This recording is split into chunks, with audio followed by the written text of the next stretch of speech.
Hello students, कैसे हो सारे के सारे। थोड़ा सा ब्रेक हुआ था अभी लेक्चर से, बट अब आपको लेक्चर्स कंटिन्यूसली मिल रहे होंगे बिकॉज हमारे एग्जाम्स खत्म होने वाले बहुत ही जल्द।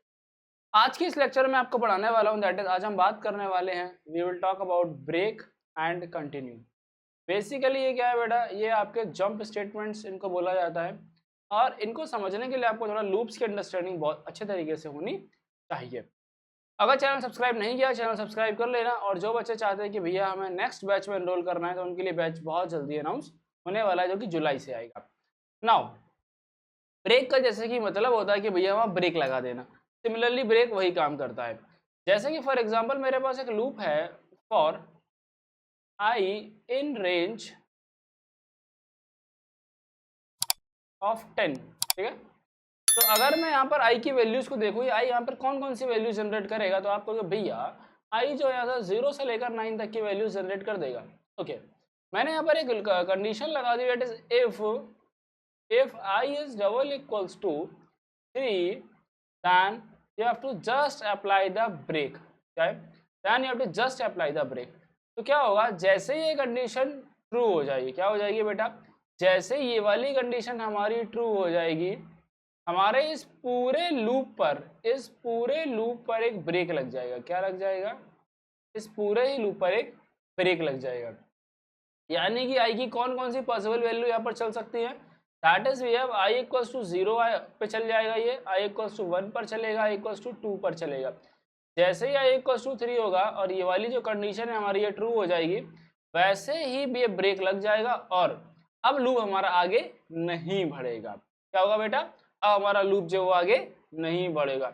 ये बहुत ही प्यारा सा कंसेप्ट है हमारा ब्रेक का। अब भैया हमें कैसे पता है किस वैल्यू पर रुका हुआ है, तो इसके लिए आप क्या कर सकते हो, आप सिंपली ये वाला कोड जो है आप इसको इस तरीके से और चला के देख लेते हैं। That is we have for I in range of 5 and सबसे पहले आई को प्रिंट करा लेंगे ताकि हमें दिखता जाए किस वैल्यू पे चल रहा है। Then if I is double equals to 2, then you have to just apply the break. तो इसका बेटा पॉसिबल आउटपुट क्या हो जाएगा बताओ, इस वाले केस का, क्योंकि ये जैसे 2 मिलेगा वैसे ही ब्रेक लग जाएगा, तो उसका वैल्यू हमारा जाएगा नहीं। तो now the output will be I equals to 0, एक बार 0 आएगा, ठीक है, 0 1, 0 and 1 will be the output यहाँ पर, ठीक है। 2 पर ब्रेक लग जाएगा। अगली बात करते हैं हम कंटिन्यू के बारे में। कंटिन्यू क्या करता है, जिस वैल्यू पर आपका कंटिन्यू लगेगा, ठीक है, देखो मैं आपको बताता हूँ। फॉर एग्जाम्पल के ये कंटिन्यू का मतलब होता है चलते रहना।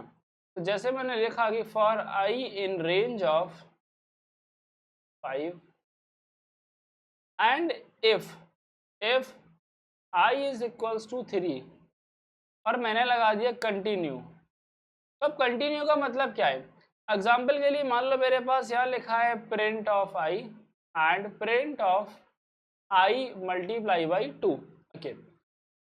बट अब जैसे बेटे ये वाली कंडीशन हमारी ट्रू होगी और जब ये कंटिन्यू लग जाएगा, तो कंटिन्यू क्या करेगा, ये आपको नेक्स्ट इटरेशन पर लेकर जाएगा। कहाँ लेकर जाएगा, ये आपको बेटा नेक्स्ट इटरेशन पर लेकर जाएगा, मतलब कि आई की नेक्स्ट वैल्यू पर लेके जाएगा। तो इससे आप ये भी कह सकते हो, जैसे ही कंटिन्यू एग्जीक्यूट हो जाएगा, तो कंटिन्यू एग्जीक्यूट होने के बाद में ये दोनों स्टेटमेंट जो है आपके एग्जीक्यूट नहीं हो रहे होंगे, बिकॉज इसका मतलब क्या है कि हमें अब कंटिन्यू करना है आई की नेक्स्ट वाली वैल्यू पर, यानी कि ये आपको इसके बाद पहुंचा देगा इज इक्वल्स टू 4 पर पहुंचा देगा, ओके। जब आई इक्वल्स टू 4 पर पहुंचेगा तो आपका जो है प्रॉपर इस तरीके से एग्जीक्यूट नॉर्मली हो रहा होगा। नाउ हमारे पास कुछ और भी चीजें बचती हैं, दैट इज वी हैव, हमारे पास दो चीजें और है बेटा, that is we have loop else statement, ठीक है, लूप का एल्स स्टेटमेंट। अब भैया वो क्या होता है, बात ध्यान से समझ लो। देखो लूप के एल्स स्टेटमेंट का मतलब क्या है, दैट इज कि अगर आपका लूप, ध्यान सुनो बहुत आराम से बात है, अगर आपका लूप नॉर्मली एंड होता है, क्या है, अगर आपका लूप नॉर्मली टर्मिनेट होता है,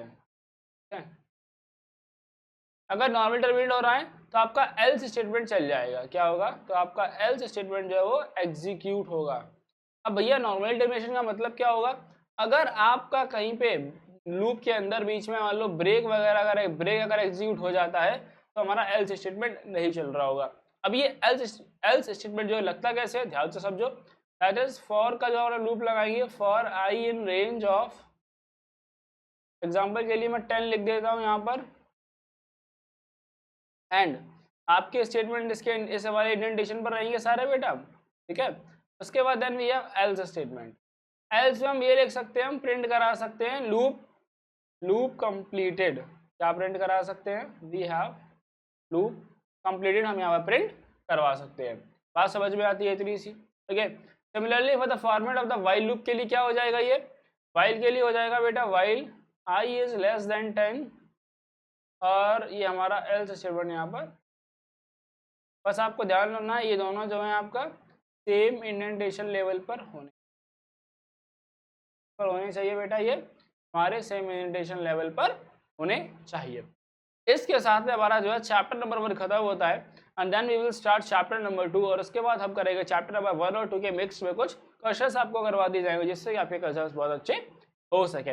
मेक श्योर करना कि इस वीडियो को लाइक करें, अपने चैनल को सब्सक्राइब जरूर कर लें, और आपके लिए बहुत ही अच्छी चीज़ आने वाली है, दैट इज जितने भी क्वेश्चंस कोडिंग वाले होने वाले हैं उनका प्रॉपर एक वीडियो सोल्यूशन आएगा, जिससे कि आपकी अंडरस्टैंडिंग बहुत अच्छी हो सके। एंड जो भी बच्चे चाहते हैं, रिक्वेस्ट आ रही थी कि भैया हम नेक्स्ट बैच में ज्वाइन करना चाहते हैं, इस बैच में ज्वाइन करना चाहते हैं, तो बेटा ये वाला लाइव बैच है, इसमें कोई भी ज्वाइनिंग नहीं हो रही है। In the next batch that will be launch in the जुलाई, बहुत जल्दी आपको नोटिफिकेशन आ जाएगा, तो आप लोग उसको ज्वाइन कर सकते हैं।